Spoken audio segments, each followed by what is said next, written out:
Assalamualaikum warahmatullahi wabarakatuh. Perkenalkan, nama saya Mila Rosita dari Prodi Ilmu Komunikasi Universitas Islam 45 Bekasi. Saya di sini akan menjelaskan materi pendidikan agama Islam yang telah diberikan oleh dosen saya yang bernama Bapak Rizal Palepi.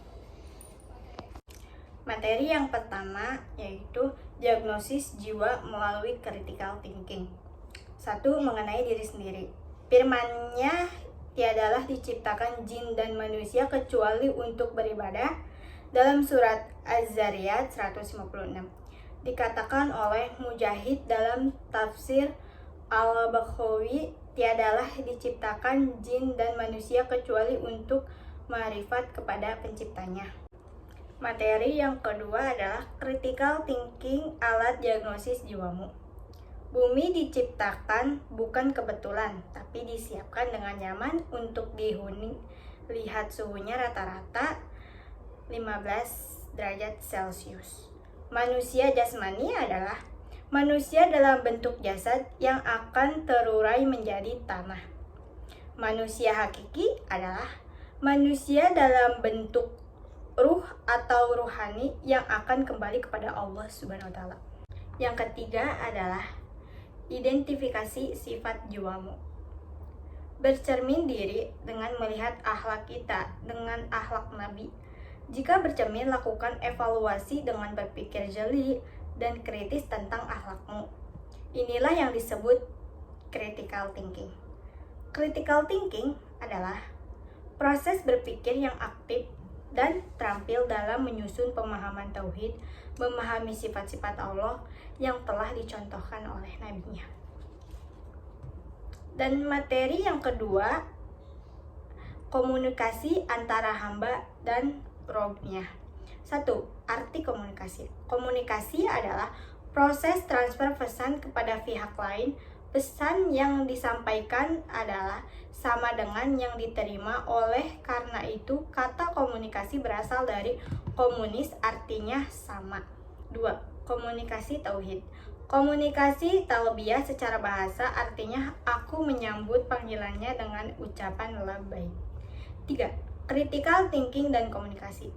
Evaluasi diri agar sesuai dengan sifat Allah yang dicontohkan oleh akhlak Nabi Muhammad SAW. Yang keempat, tangkap dan pahami pesannya. Dan yang kelima, mengurai dan melaksanakan pesannya. Komunikasi visual dengan Allah melalui Robiyah alam raya. Indikator iman, sabar, syukur, dan ridho. Kalimat tauhid seperti buah kurma dan jeruk yang memberi manfaat bagi manusia. Materi yang ketiga, tesis Nabi Ibrahim.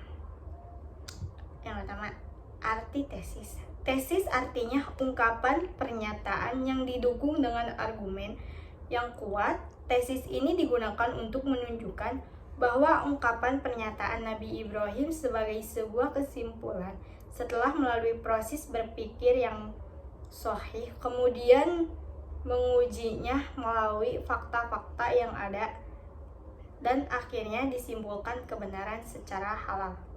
Yang kedua, tesis tauhid Nabi Ibrahim. Nabi Ibrahim melakukan langkah inovasi dan pembaharuan bagi bangsanya yang tenggelam dalam kebodohan sehingga tenggelam dalam kesesatan dan keterpurukan bangsanya, atau pencarian Tuhan. Yang dilakukan Nabi Ibrahim terdapat pada surat Al-An'am ayat 75-79. Yang ketiga, ada 3 langkah untuk mengimplementasikan ajaran Nabi Ibrahim. Pertama, pahami inti ajaran Nabi Ibrahim, gunakan critical thinking, dan bangun intelektual melalui bimbingan Al-Quran. Yang kedua, setelah dipahami, bangunlah keyakinan antara bukti-bukti yang telah diverifikasi. Yang ketiga, amalkan, praktekkan, dan apa yang sudah dipahami diamini sehingga ada rasa tauhid dalam jiwa. Materi yang keempat, model pembaruan Nabi Ibrahim. Pertama, arti bersolawat secara hakikat. Sholawat kepada Nabi Ibrahim sama dengan seperti berdoa agar memiliki sifat dan tauhid seperti Nabi Ibrahim dengan mengikuti ajarannya agar meraih ridho Allah Subhanahu wa taala. Yang kedua, role mode bertauhid. Nabi Ibrahim merupakan role mode atau figur pembaruan ideologi bangsanya yang berangkat dari keyakinannya dengan motivasi pergerakan karena dilandasi dengan keimanan dan nilai-nilai tauhid. Misi Nabi Ibrahim adalah membangun karakter bangsanya agar sejalan dengannya yang dijelaskan dalam Quran surat 21 ayat 51. Dan yang ketiga, peta jalan membangun tauhid melalui kepemimpinan. Pertama, pembaruan diri sendiri yang dijelaskan dalam surat Ibrahim ayat 35 dan Asy-Syurah ayat 83 sampai 87. Dan yang kedua, pembaruan keluarga yang dijelaskan pada surat Al-An'am ayat 74. Dan yang ketiga, pembaruan masyarakat yang dijelaskan pada surat Al-Baqarah ayat 109. Dan yang keempat, pembaruan bangsa dan negara yang dijelaskan pada surat Al-Baqarah ayat 126. Materi yang kelima, ajaran nasionalisme Nabi Ibrahim. Pertama, cahaya ajaran, pesan Allah dalam gelombang tsunami. Cahaya keimanan, kita harus selalu mengingat Allah di hati kita untuk selalu sabar, syukur, dan ridho. Apakah semua orang beriman? Tentu semuanya beriman. Berkata, Umar, betul yang baginda Rasulullah SAW. Rasul berkata, apa tanda iman kamu? Mereka berkata, kami bersyukur atas kelapangan dan kami bersabar atas cobaan dan kami ridho atas ketentuan. Yang kedua, misi ajaran. Inti surat Ibrahim, misi ayat 100-3 membawa manusia pada cahaya yang terang benderang yang menerangi pada jalan yang lurus yang telah dirintis oleh Nabi Ibrahim, yang diteruskan oleh baginda Rasulullah SAW. Atau kajian surat Ibrahim terdapat pada surat ke-14 52 ayat. Al-Quran adalah kitab yang harus dipahami untuk memberikan penjelasan dari alam kegelapan karena terlalu mencintai dunia sampai tidak memperhatikan jalan yang diharamkan. Inilah esensi berhala yang menimbulkan kesyirikan. Di dalam Al-Quran dijelaskan tentang jalan menuju Allah yang maha perkasa, maha terpuji, yang memiliki kekuasaan dan kepemilikan semua yang ada di langit dan bumi termasuk diri kita. Kegelapan terjadi karena ada gerhana, ada penghalang cahaya ajaran akibat kapal nafsu yang terus berenang dalam samudra kenikmatan atau bahrul lajud.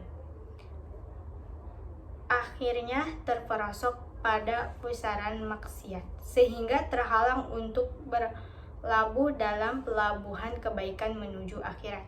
Yang ketiga, strategi membawa ajaran atau sabar dan tawakal. Allah mengajarkan strateginya adalah bangun benteng pertahanan, yakni pertama sabar dan kedua tawakal dalam Quran surat 14 ayat 12. Jika menggunakan strategi ini, maka musuh akan dihancurkan oleh Allah dalam Quran surat 14 ayat 13. Dan kemenangan akan diperoleh selanjutkan teritorial wilayah akan dikuasainya dalam Quran surat 14 ayat 16. Berhalanya modern itu seperti berhala tahta, berhala wanita, berhala harta. Dihancurkan dan digantikan oleh perilaku yang baik, jujur, dan benar. Itu adalah sifat-sifat ketuhanan. Sekian dari rangkuman yang telah saya sampaikan. Kurang lebih jika ada kata yang salah, mohon dimaafkan. Wassalamualaikum warahmatullahi wabarakatuh.